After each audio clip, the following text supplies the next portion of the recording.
సంతోషం.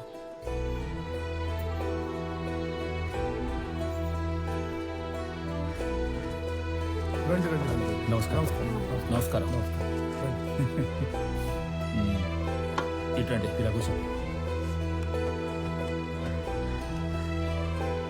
వీరే మా కృష్ణ మేనమావ. నమస్కారం అండి. అంతా దేవుడి నిర్ణయం, మన చేతుల్లో ఏముంది? మాషా అల్లా. సావిత్రి, ఇలా రామ్మా.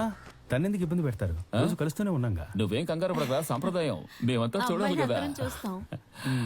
సరే.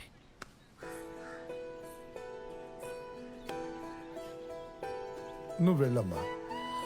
ఇకపోతే ముహూర్తాలు పెట్టిస్తే పెళ్లి ఖర్చంతా మాదే. మరీ దిగిపోకండి, లోకుపోయిపోతాం. ఇది నా మాట కాదురా, మన కృష్ణ రాధాకృష్ణ, మాట. మీరేం చదువుకున్నారు? నాకు పెద్దగా చదువు అవ్వలేదండి, 3వ క్లాస్ వరకు చదువుకున్నా. నిజానియా? బాబు ఏం మాట్లాడుతున్నారు? పర్లేదు, అది కాదు ఊరుకోండి. అయ్యా కోపడకండి, మనోళ్ళు చదువుకొని వాళ్ళని నిశాని అనేగా అంటారు. సరే, ఏం పని చేస్తున్నారు? నేను ఆటో తోలుతాను, అంబులెన్స్ లాగా 24 గంటలు తోలుతూ ఉంటాను. 24 గంటలు అంటే ఈ బస్ స్టాండ్ లో రాత్రి